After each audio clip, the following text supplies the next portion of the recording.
think you want me, and I guess in a way you do.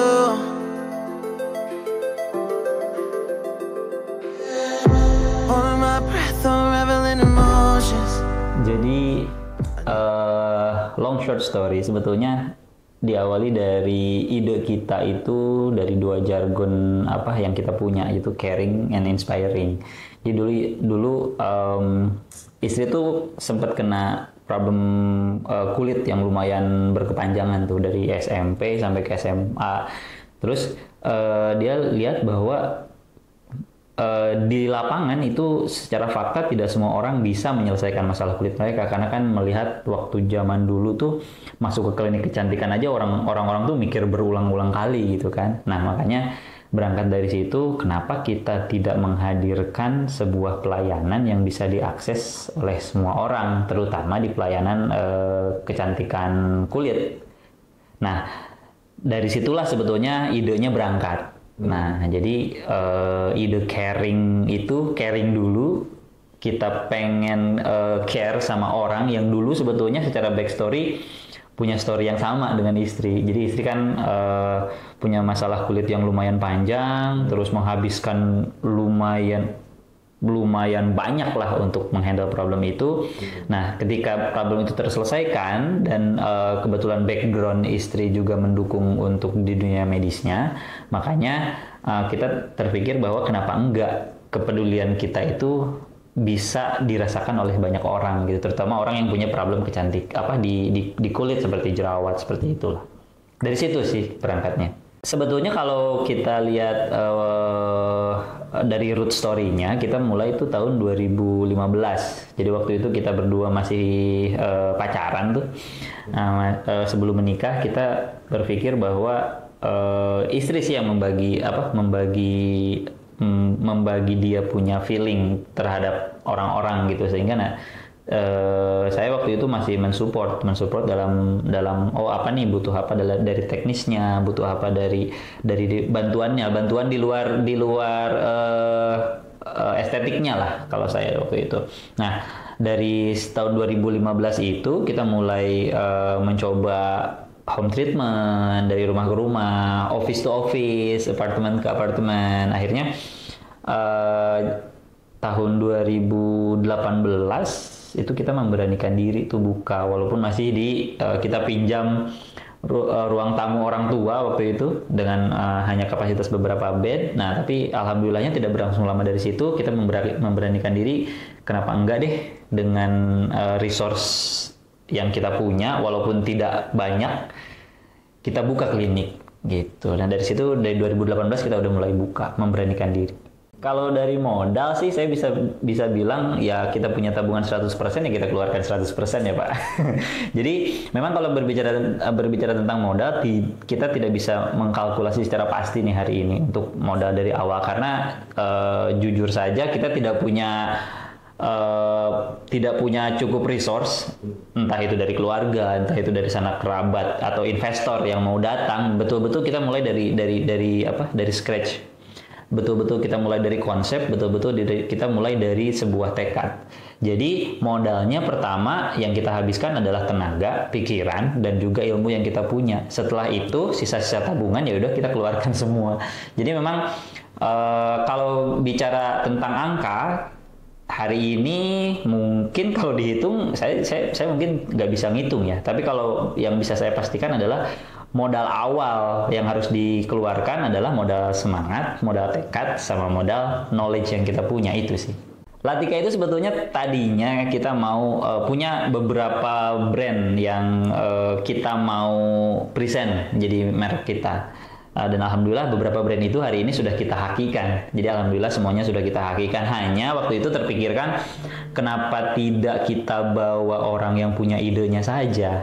Nah, dan setelah, walaupun waktu itu kita belum sadar bahwa Latika itu ternyata punya meaning ya, itu adalah berasal dari bahasa Sanskerta. Itu memang hari ini Latika itu adalah, kita bisa digambarkan, kalau artinya itu bisa digambarkan adalah Dewi kecantikan yang memberikan berkah dan juga blessing gitu untuk semua orang. Jadi secara arti Sangsekertanya seperti itu. Kita baru sadar setelah tahun 2020 mencari tahu sendiri apakah memang ada artinya gitu ya. Ternyata sebetulnya ada. Tapi kita melihat bahwa nama dari foundernya kenapa enggak kita bawa supaya teringat gitu bahwa brand yang kita punya ini bukan brand yang berasal dari orang, betul-betul brand yang berasal dari root history yang kita punya gitu, yaitu foundernya gitu. Jadi waktu itu memang berbekal knowledge-nya ibu. Jadi waktu itu ibu belajar estetik itu di bangku kuliah tuh dia sudah mulai belajar estetik, belajar beberapa history yang pernah dia alami sebelumnya. Ya gitu, kita banyak membantu lah orang-orang yang punya masalah dengan jerawat, dengan masalah kulit, yaitu kita mulai bantu ya house to house lah seperti itu. Nah di situ memang kita sudah mulai belajar bagaimana cara menghandle problem ini, belajar bagaimana cara menghadapi problem ini sampai akhirnya pada tahun 2019 itu istri pun memutuskan untuk mengambil diplomanya, jadi diploma estetik beautician. Jadi dia ambil diplomanya, setelah itu betul-betul memantapkan praktek di klinik gitu. Praktek dalam artian untuk konsultasi jerawat, untuk konsultasi problem kulit, seperti itu Pak. Di Johar itu kita buka tahun 2018. Nah, 2018 pada awalnya memang waktu itu kita belum tahu secara izin. Izin pertama kali kita tempuh adalah izin salon. Nah dari izin salon ternyata ada banyak keterbatasan karena salon tidak boleh melakukan beberapa prosedur estetik. Jadi kita tingkatkanlah izinnya ke izin klinik. Jadi pada tahun akhir 2018 itu kita sudah mendapatkan izin dari pemerintah Kota Bogor untuk izin klinik. Nah baru setelah itu sudah mulai bermunculan, menambahlah klinik-klinik lain. Jadi awalnya di tahun 2018. Nah, kalau cabang pertama itu kita punya di Johar, yang kedua kita punya di Depok, yang ketiga ada di Prestige itu di Taman Cimanggu, yang keempat kita ada di Panduraya, yang kelima kita ada di Ciawi. Dan 5 existing klinik, kita punya hari ini 9 dokter. 9 dokter yang occupy di semua unit yang kita punya. Rata-rata itu di kisaran 200 sampai 250 kunjungan di semua unit satu hari. Kalau di satu unit itu variatif karena kan kliniknya juga skalanya ada yang sedang, ada yang besar. Kalau di klinik pusat itu satu hari itu bisa 120 kunjungan. Kalau per bulan itu bisa di angka 4.500 kunjungan untuk satu unit besar. Sejauh ini yang paling saya rasakan itu saya diberikan betul-betul kemudahan untuk bertemu dengan berbagai macam orang dari berbagai macam disiplin. Dari CEO, saya bertemu banyak CEO, dari vendor-vendor yang bekerja sama dengan kita. Terus kita juga diberikan kesempatan untuk masuk ke forum-forum internasional, which is itu tidak bisa dinilai dengan uang hari ini. Terus kita juga hari ini sudah menjadi salah satu top brand di antara brand-brand yang sudah existing, which is itu jadi salah satu yang hari ini priceless lah Pak. Kita nggak bisa ukur gitu kan. Kalau dari sisi experience dan knowledge sih itu, saya diberikan banyak kesempatan bertemu dengan berbagai macam orang. Dari level CEO, dari level internasional, dari level knowledge yang sebetulnya dari background pendidikan saya itu saya nggak mungkin dapat gitu, tapi hari ini alhamdulillah bisa dapat.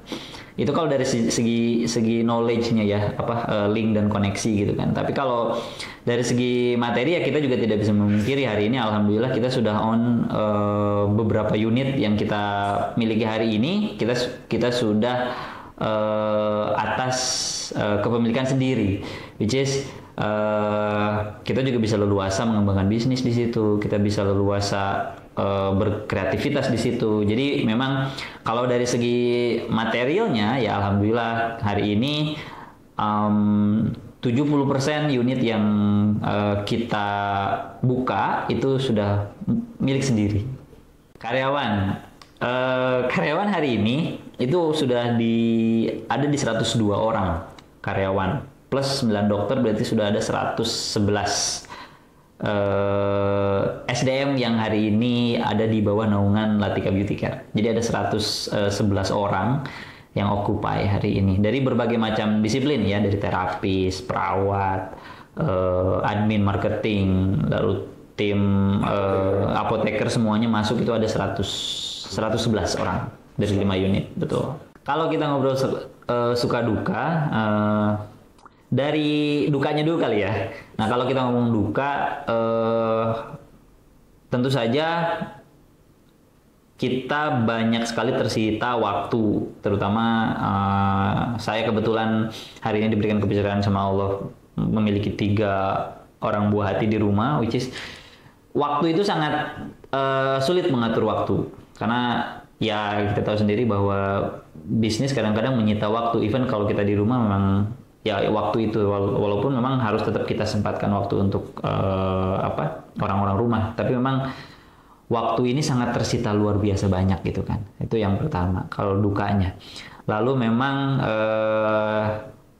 ketika kita mendapati bahwa SDM itu memang adalah hal yang sulit sekali kita manage sebetulnya. Nah, dukanya kadang-kadang ketika SDM-nya di lapangan itu tidak sesuai dengan ekspektasi kita, tidak berjalan sesuai dengan fundamental yang kita inginkan, which is itu sangat-sangat menguras tenaga. Nah, kalau dari dukanya, kalau dari sukanya sih hari ini alhamdulillah saya punya banyak keluarga lah. Hari ini kalau saya jalan ke Ciawi, saya berasa punya keluarga di Ciawi. Saya jalan ke Panduraya, toh ada juga keluarga saya di Panduraya, which is itu hari ini jadi betul-betul berharga sekali gitu. Jadi aset saya gitu ke depan, karena keluarga saya bertambah besar, bertambah banyak. Seolah-olah saya kemana-mana tuh ada keluarga aja hari ini, gitu sih. Dukungan dari keluarga besar saya dan istri sebetulnya satu sih, restu dan doa sebetulnya. Nah, alhamdulillah kedua orang tua hari ini sangat mensupport apapun langkah yang kita ambil dari sisi bisnis, dari sisi non bisnis itu, which is ngasih kita banyak sekali tenaga dan support. Jadi ketika kita sedang butuh energi lebih, dukungan itu bisa memberikan baterai tambahan gitu. Jadinya langkah kita jadi lebih ringan gitu. Harapan saya sebetulnya punya 2 harapan besar gitu. Yang pertama, hari ini secara regulasi saya ingin memang bisnis estetik ini menjadi bisnis yang punya wadah tersendiri, terutama dari segi undang-undang, karena di sisi undang-undang hari ini masih agak bertumpuk-tumpuk nih antara estetik dengan klinik reguler yang ada. Jadi kadang-kadang kita tidak menemukan titik tengahnya di situ gitu kan. Padahal dari segi bisnis dua-duanya berbeda. Kalau mungkin dari itu harapan terbesar saya. Nah, yang kedua, harapan terbesar saya sih kita tetap bisa terus berinovasi, memberikan warna baru lah dari industri estetik ini yang hari ini memang sangat menarik gitu ya untuk digeluti. Jadi harapan saya industrinya tetap tumbuh, kesadaran orang-orang terhadap kesehatan kulit juga tetap meningkat, sehingga kita di lapangan bisa dengan leluasa gitu memberikan inovasi-inovasi yang kita miliki kepada halayak ramai gitu. Nah, dan harapannya sih di tahun-tahun yang akan datang kita bisa jadi ikonnya klinik kecantikan di Kota Bogor. Sebetulnya kalau kita berbicara memulai bisnis itu memang pertama yang harus individu itu miliki adalah tenaga. Of course, tenaga harus kita siapkan. Nah, yang kedua adalah kita punya komitmen terhadap bisnis yang kita akan dorong. Jadi komitmen ini dalam artian